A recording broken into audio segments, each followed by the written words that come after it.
Good morning. It's Scott Off-Road. How you doing today? Well, we're starting today's project with a whole lot of regret. This was just going to be a quick little project I was going to throw together in the shop and wasn't going to make a video on it, so I didn't film the first part of this. My bad.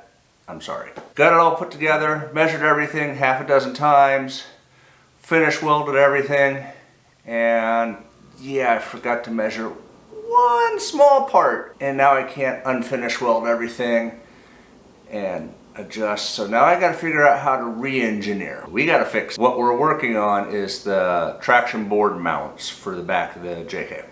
Now that you're caught up, let's roll an intro and then I'll show you where we're at right now.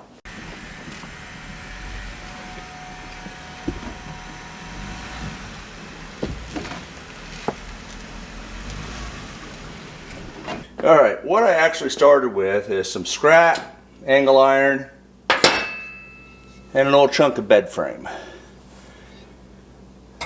Santa wife was good to me. She got me a set of traction boards for the back of the Jeep. Unfortunately, the mounts for the traction boards were going to cost more than traction boards. Also, I don't have a roof rack on the Jeep, and I don't have a swing out tire carrier, so I don't really have a place to mount them. So, looking around, I found in my scrap bin couple chunks about 1/8 inch angle iron and an old bed frame. Ran to the local big box hardware store, got some all thread, a couple bolts for it, and threw this together.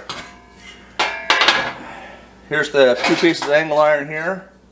Here's the bed frame.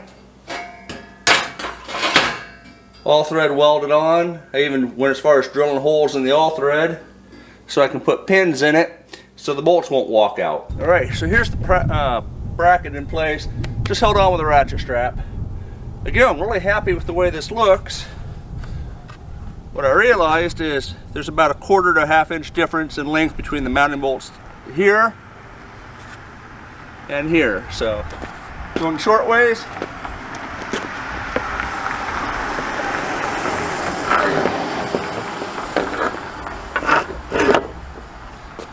Lines up, everything looks good except for this right here.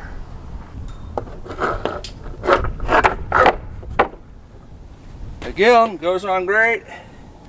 Let's check this clearance there.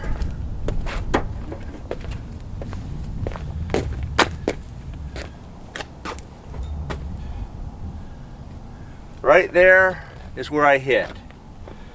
So it's a matter of thickness. So to correct this issue, I'm going to have to move these pins up. So to fix this issue, I need to move these pins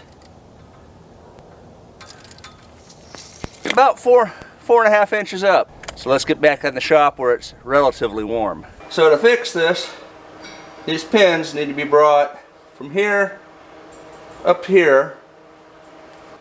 These pins need to be moved from here up to where there's no more framework.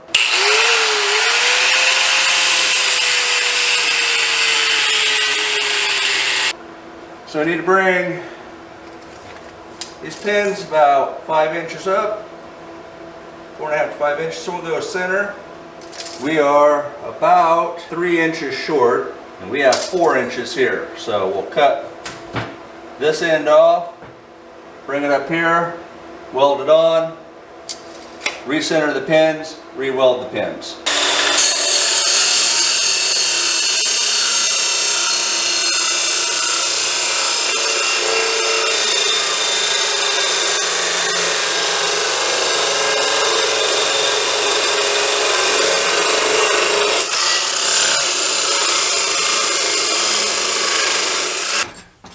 Alright, so I got the ends prepped.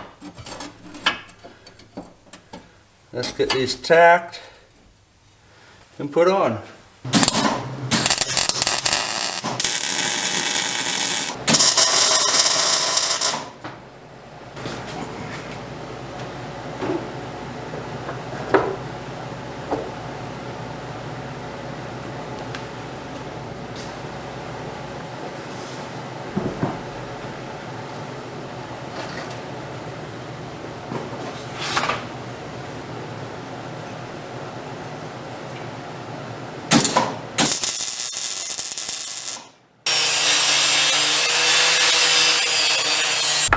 I got this if you want to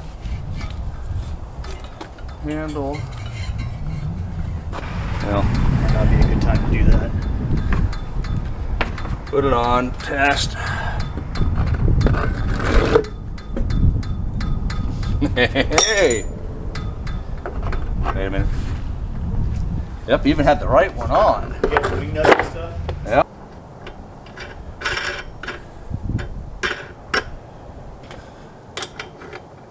Hopefully that wing nut doesn't interfere with your... All right, this is what I came up with. A couple plates, wing nuts on there, car driving by. All right, this is what I came up with. We got the mounting plates, the all thread, wing nuts. We got the holes drilled. I do need to make some minor adjustments on the holes for some pins to go through it. I ended up drilling a hole in the center of the plates so it sits tighter to the board. Let's get this in the garage. Well, here's the finished product of it. I added 2 extra little braces to help with the wear on the straps. Looks like I need to touch up the paint just a little bit, but that way the curve on the strap isn't too tight. And I'm just using a bicycle lock through the spare tire mount through the track boards to keep it in place. This is what it is done. I'm pretty happy with it. Thanks for watching. Thanks for subscribing. Have yourself a blessed day. Remember, you fix the Jeep fixes you.